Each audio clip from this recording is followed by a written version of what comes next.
ओवैसी की टीम 11 ने बिहार में मचाया बवाल। अब कैसे जीतेंगे राहुल गांधी और लालू के लाल। ओवैसी के मास्टर स्ट्रोक से मोदी को होगा फायदा। क्या बिहार में फिर होगा लालू की पार्टी का सफाया।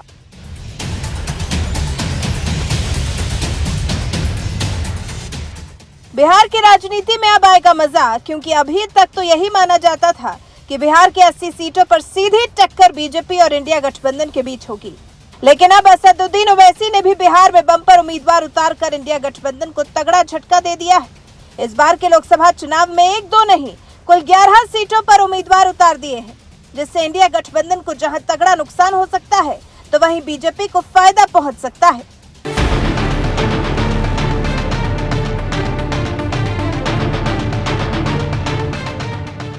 जिस बिहार में लालू परिवार ने दशकों तक राज किया, उसी बिहार में कुछ दिनों पहले कांग्रेसी नेता राहुल गांधी अपनी भारत जोड़ो न्याय यात्रा लेकर पहुंचे थे। इस दौरान एक बड़ी ही मजेदार तस्वीर सामने आई थी। राहुल गांधी जहां जीप की फ्रंट सीट पर बैठे नजर आए थे, तो वहीं तेजस्वी यादव उनके ड्राइवर बनकर जीप चला रहे थे। इसी बात से समझ सकते हैं कि बिहार में 0 सीट वाली आरजेडी की 1 सीट वाली कांग्रेस के सामने क्या औकात है। और अब तो लगता है कि इस चुनाव में कांग्रेस आरजेडी के गठबंधन की और भी बुरी हालत होने वाली है, क्योंकि इस बार ओवैसी ने बिहार की 11 सीटों पर उम्मीदवार उतार दिए हैं। साल 2019 के लोकसभा चुनाव में ओवैसी ने बिहार की 40 सीटों में से सिर्फ किशनगंज सीट पर ही उम्मीदवार उतारा था, जिस पर एआईएमआईएम उम्मीदवार को करीब 3 लाख वोट मिले थे। एआईएमआईएम को बिहार में मिल रहे बम्पर प्यार की वजह से ही ओवैसी ने अब 11 सीटों पर उम्मीदवार उतार दिए हैं। ये सीटें हैं किशनगंज, कटिहार, पूर्णिया, अररिया, दरभंगा, भागलपुर, काराकाट, बक्सर, गया, मुजफ्फरपुर, उजियारपुर। इनमें से 10 सीटों पर बीजेपी जेडीयू गठबंधन का कब्जा है, जबकि सिर्फ किशनगंज सीट ही कांग्रेस के पास गई थी, जबकि ओवैसी के उम्मीदवार दूसरे नंबर पर थे।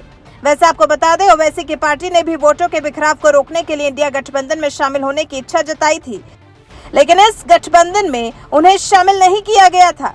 ऐसे में अब ओवैसी की पार्टी ने बिहार की 11 सीटों पर चुनाव लड़ने का ऐलान कर दिया है। राष्ट्रीय स्तर पर हम लोगों ने बड़ी कोशिश की कि सेकुलर वोटों का बिखराव नहीं हो। हम लोगों ने इंडिया गठबंधन के तहत शामिल होने का इरादा किया। हर चंद के इन लोगों ने हमारे सीने पे खंजर भी घोंपा, हमारे लोग तोड़ लिए गए, लेकिन राष्ट्र हित में, दलितों के हित में, अक़लियतों के हित में ज़रूरी है कि मैं उनका साथ देता। हम लोगों ने बड़ी कोशिश की, तो हम लोगों ने 11 सीटों पर बिहार में लड़ने का फैसला किया है। 4 सीटें हमारी सीमांचल की, अररिया, पूर्णिया, कटिहार, किशनगंज। यहाँ से मैं घोषित प्रत्याशी भी हूँ। कटिहार से आदिल हसन साहब को इलेक्शन लड़ने का बड़ा दबाव था, उनका नाम पेश किया गया है। और बक्सर से, काराकट से, गया से, मुजफ्फरपुर से, उजियारपुर से, दरभंगा से और भागलपुर से हम लोग इन लगभग 10-11 स्थानों पर हम लोग इलेक्शन लड़ने की पूरी तैयारी कर रहे हैं। और हम लोगों ने जो लोग वहाँ के प्रत्याशी थे, उन लोगों को हम लोगों ने हैदराबाद से रब्ता करने के लिए कहा है। इंडिया गठबंधन में शामिल तेजस्वी और राहुल गांधी ने ओवैसी से दोस्ती में कोई दिलचस्पी नहीं दिखाई, क्योंकि राहुल गांधी तो खुद ओवैसी को कभी बीजेपी का यार बताते हैं, तो कभी बीजेपी की बी टीम। यही वजह है कि उन्हें इंडिया गठबंधन में शामिल नहीं किया गया।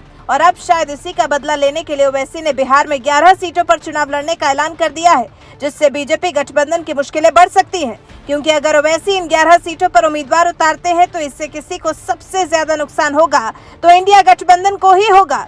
एआईएमआईएम के उम्मीदवार वोटों का ध्रुवीकरण कर सकते हैं, जिससे आरजेडी और कांग्रेस मुस्लिम वोट बैंक में सेंध लग सकती है।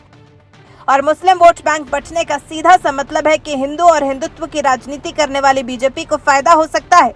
इसलिए ओवैसी के इस फैसले से इंडिया गठबंधन की महफिल में जहां सन्नाटा पसर गया होगा, तो वहीं बीजेपी बम बम हो गई होगी। वैसे आपको क्या लगता है, बिहार की 11 सीटों पर ओवैसी के उम्मीदवार उतारने से किसे फायदा होगा, इंडिया गठबंधन को या फिर बीजेपी जेडीयू गठबंधन को? अपनी राय हमें कमेंट कर जरूर बताएं।